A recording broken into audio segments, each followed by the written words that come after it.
Therese. Welcome back to my channel. Today's video is going to be a short unboxing of my new phone.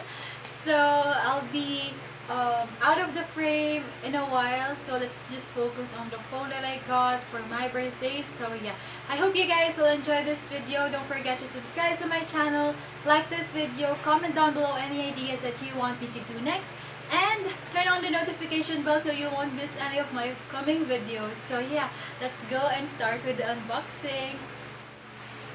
Okay, so this is my gift, or this is the gift that I got from my parents. So let's start with the accessories first. So they got me the USB-C adapter. So this is what it looks like inside. So I'm gonna show you guys. So you're just gonna pull this tab to reveal the item inside, but yeah, this is what it looks like. I'm gonna show you guys this. I have this one na, so ito siya, so hindi ko na i-open yun para hindi sayang. So I'm gonna use that one for future purposes, but this one sa iPad ko to, and I have this one for 3 years already, and hindi talaga siya mabilis masira, and fast charging din siya. So ayan, ito siya, type C. And then, my parents got me a case. Ayan. So this one, I got this one from Shopee. So a little story about this one is that pinabili ng nanay ko to kasi sabi niya dadating na daw yung Globe phone, kasi nga meron siyang loyalty award sa Globe. And sabi niya, meron na daw dadating. So same daw sila ng phone ni Daddy. So ayan, bumili na ako, binilhan ko siya. And then this is what it looks like inside. One thing that I like about this shop is that ang ganda na ng quality ng case. May libre pa sila. So I'm gonna show you guys this first. May libre silang screen protector for your phone. So kaya ako dito ulit bumili kasi nga may free for 300 pesos. Meron ka ng case at meron ka ng screen protector. But yeah, this is my my case. So this one is just a clear case. Ayan. You can see. Para makita yung color. Sayang naman yung color if, diba? Colored case. So yun nasa isip ko kasi akala ko yung mommy. But yeah. This is the case. And then, let's go to the phone itself. So my parents got me the iPhone 13 Pro Max in gold. So this is the 128 variant. So yeah, let's open this one. They actually did a unboxing video, but hindi pa nasa-send sa akin. Let's tada! Ayan. Ayan siya. As you can see, so perfect. So i-ano muna natin, i-set aside muna natin yung phone, and let's talk about what's inside the box.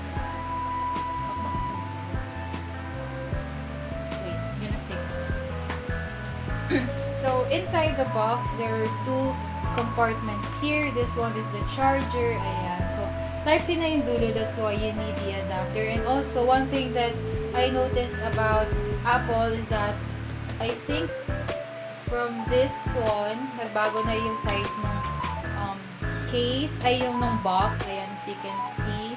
Maliit na siya compare sa dating boxes. And it doesn't have the adapter and the earphones na. So, ayan. Ito ay manual with the SIM injector and also the sticker of Apple. Ayan. So, then, we are going to open now the phone. Ayan. So, let's do this.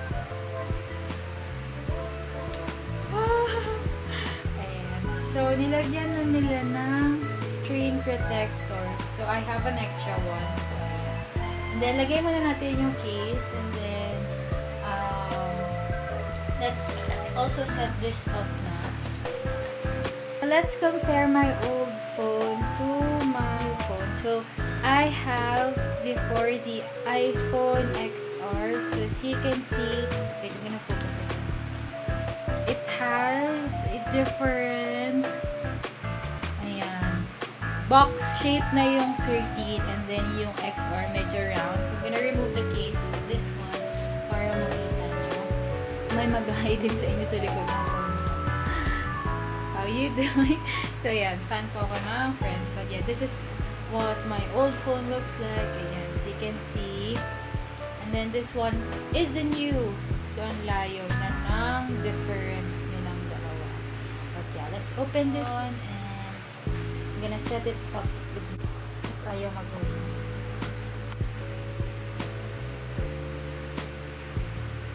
Low ba? Wait lang. Low bat siya.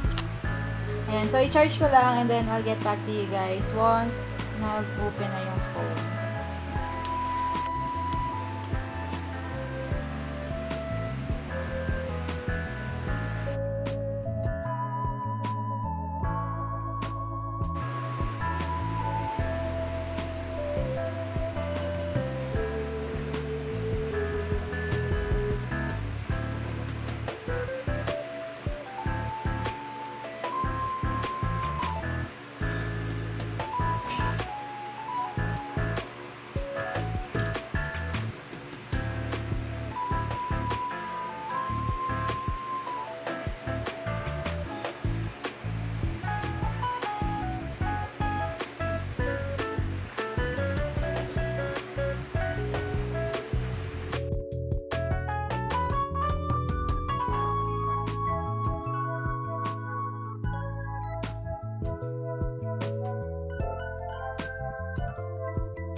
Hey guys, so I'm currently editing the video and I wasn't able to do an outro for this video, so this is it. And I'm currently using the new phone. So ito yung quality ng front cam. So ayan, as you can see, mas okay na siya kaysa sa old phone ko. But yeah, I hope you guys enjoyed this video. Don't forget to subscribe to my channel, like this video, comment down below any ideas that you want me to do next, and turn on the notification bell so you won't miss any of my upcoming videos. So yeah, I hope you guys have a wonderful day ahead of you.